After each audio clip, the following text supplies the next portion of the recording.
सूत पुराणी कहे छे, हे मुनि श्रेष्ठो, भगवान नारायण नारद जी ने कहे छे कि काम्यक वन में भगवाने अर्जुन ने कहे छे ए कथा हूँ तमने कहूँ छूं ते एक रीते सांभळो।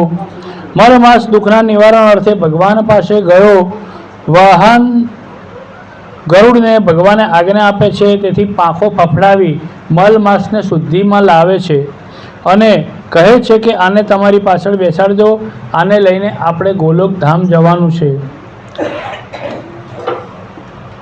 त्यां भगवान कृष्ण बिराजे छे। ते श्याम वर्णवाळा मुरली धारण करनारा, लाल कमल जेवा नेत्रवाळा, पूर्ण चंद्रमा जेवुं प्रकाशमान मुख अने पीळुं पीतांबर धारण करनार छे। छातीमां वक्षस्थळनुं चिन्ह धरावनारा छे। रत्नोना सिंहासन पर बिराजे छे। पार्षदों आसपास सेवा करी रह्या छे अने ए ज भगवान पुरुषोत्तम छे, सर्वना आधार रूप छे, निष्प्रुह अने निर्विकार छे, परिपूर्ण छे। माटे तू मारी साथे गोलोक धाम चाल। आ गोलोक योगीओने पण दुर्लभ छे अने अज्ञान रूपी अंधकारनी पेले पार आवेलुं छे। ज्ञान मार्ग में प्रकाश पात्र छे। त्रणेय लोक करता ए सुंदर छे। हे मलमास, आटलू बधु तारा आगळ विवरण करवानुं कारण ए ज छे के तारी उपर हूँ प्रसन्न थयो छुं। तारू दुख दूर करवुं, तू गोलोक में जईश एटले आपोआप तारा दुख दूर थई ज जशे। पछी वाहन गरुड़ उपर बेसीने मलमास ने लई भगवान गोलोक में आवी पहोंच्या। गो सेवा नी कथा आ 5मा दिवसनी कथा छे। एक नगर में एक सोनारण रहे। विधवा हती, संतान कोई हतुं नहीं, नानकड़ा घर में एकली रहे। पारकाना घेर काम करी पोतानुं पेट भरती, नवराश वखते भगवाननुं भजन करती हती। एक दिवस नगर में कथा बैठी हती। सोनारण कथा में गई। त्यां कथाकार कथानो ने यज्ञनो महिमा समजाववा लाग्या के जेनी पासे यज्ञ करवा माटे द्रव्य न होय तो ए श्रम के सेवा यज्ञ द्वारा पण पोते सेवा आपी शके छे। सोनारणे मन में निश्चय कर्यो, मारे श्रम के सेवा यज्ञ करवुं छे। गाम बार तळाव कांठे महात्मानी मढुली, त्यां महात्मा रहे। सतत प्रभु भक्ति में लीन, ते महापवित्र अने त्रिकाल ज्ञानी जेवा लागता। तेमनुं ललाट जगारा मारतुं हतुं। तेमना दर्शने नगरना नर नारीओ आवता हता। सोनारण पण त्यां जई विचार करवा लागी के श्रम यज्ञ करवा माटे महात्मानी मढुली ज उत्तम छे। सेवा करवा माटे महात्मानी सेवाथी वधु अनुकूल कोण होई शके। सूर्योदय पहला ते मढुली पर पहोंची जती अने मढुलीनी आसपास पड़ेलो कचरो साफ करती, માટલું भरती, पोते त्यांथी चाली जती।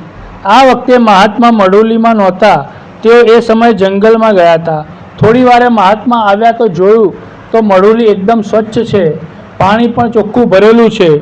कोणे कर्युं हशे? सोनारण चतुर हती। रोज वहेली सवारे जाए, महात्मा ना होय त्यारे मढुलीनी साफ सफाई करे, માટલું વીછી ચોખ્ખું જળ ભરે અને મહાત્મા આવે એ પહેલાં પોતાના ઘેર જતી રહે। મહાત્મા રોજ વિચાર કરે છે કે દરરોજ કોણ આવીને આ બધું કરી જાય છે। એક દિવસ મહાત્મા સંતાઈને જોવા ઊભા રહ્યા। સોનારણ આવી બધું કામ પતાવીને જતી હતી ત્યારે મહાત્મા રોકીને પૂછે છે કે તું કોણ છું અને શો હેતુથી મારી સેવા કરે છે? સોનારણ કહે, પ્રભુ, આપે જ્યારે કથામાં વાત કરી હતી એ મુજબ હું સેવા યજ્ઞ કરી રહી છું। મહાત્મા બોલ્યા, કાલથી પુરુષોત્તમ માસ શરૂ થાય છે। તું અધિક માસનું વ્રત કર, સાથે સાથે ગાયની સેવા કર। રોજ તને એક અશ્વમેઘ યજ્ઞનું ફળ પ્રાપ્ત થશે।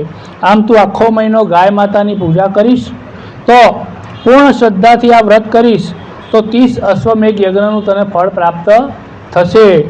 અધિક મહિનો શરૂ થતાં સોનારણે મહાત્માના કયા મુજબ પ્રાતઃકાળે નદીએ નાહવા જાય છે, કાઠા ગોરમાનું પૂજન કરે છે, કથા સાંભળે છે, ગાયને નવડાવે છે, ઘાસચારો નાખે છે અને એકટાણું કરે છે અને પોતાની શક્તિ મુજબ દાન ધર્મ કરે છે।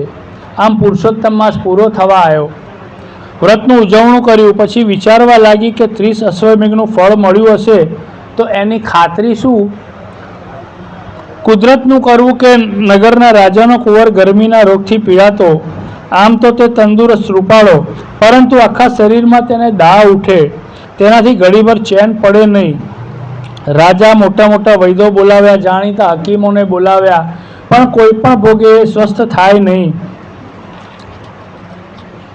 એવામાં કોઈ સિદ્ધ પુરુષ રાજાના મહેલમાં આવ્યા. રાજાને કહ્યું કે તમારો કુંવર કોઈ દવાથી સારો થશે નહીં, પણ જો કોઈ વ્યક્તિ 5 અશ્વમેઘ યજ્ઞનું ફળ આપે તો તે તરત જ એનો દાહ મટશે, કેમ કે તમારો કુંવર પૂર્વ ભવના શાપને હિસાબે દાહથી પીડાય છે.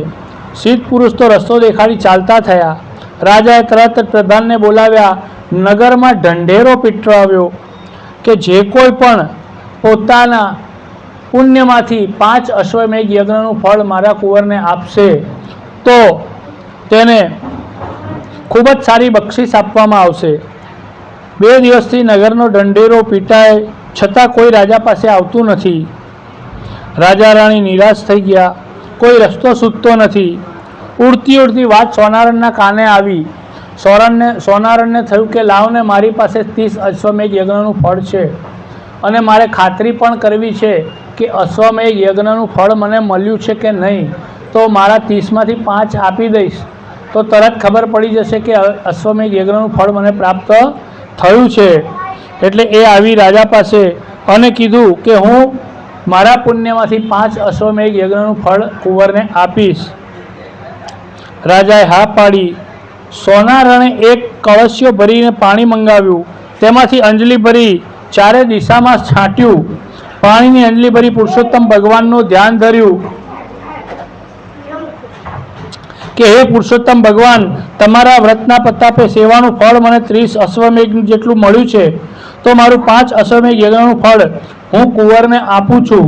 તો કુંવરનો દાહ સમાવો અને તેના શરીરને શીતળતા પ્રાપ્ત કરાવો. આટલી પ્રાર્થના પછી સોનારણે તે પાણી કુંવરના મુખમાં રેડ્યું. તે ક્ષણે કુંવરને બળતરા ઘટતી જણાઈ. થોડી જ વારમાં તેનો શરીરનો દાહ શમી ગયો. કુંવરને દાહ શમતા જ એકદમ આનંદથી કૂદકો મારી ઊભો થઈ ગયો અને સોનારણના પગમાં પડ્યો. એની આંખમાં હર્ષના આંસુ આવી ગયા. રાજા આ જોઈ અચંબો પામ્યો. હજુ તો હમણાં કુંવર રડતો હતો અને કણસતો હતો, ત્યારે આનંદમાં અને ખુશીમાં હતો. રાજા પણ સોનારણને પગમાં પડ્યો. રાણી પણ તેના પગમાં પડી કે હે બહેન, તમારી ભક્તિ અને શ્રદ્ધાના બળે મારો કુંવરનો જીવ ઉગર્યો છે. તમે તમારા વ્રતનું ફળ અર્પણ કર્યું એ અમે ઉપકાર જિંદગીભર નહીં ભૂલીએ. તમારે જે ઈચ્છા હોય માગો, તમારી બધી જ ઈચ્છા પૂરી કરવામાં આવશે. સોનારણ કહે, રાજન, હે રાણીબા, પુરુષોત્તમ ભગવાનની મારી ઉપર કૃપા છે. ભગવાન જે કંઈ આપ્યું છે એનાથી મને સંતોષ છે. મારે કશું જોઈતું નથી. પણ મારી એવી ઈચ્છા છે કે તમે અને રાણીબા આજીવન પુરુષોત્તમ માસનું વ્રત કરો, એવો સંકલ્પ કરો અને ગાયની સેવા કરજો.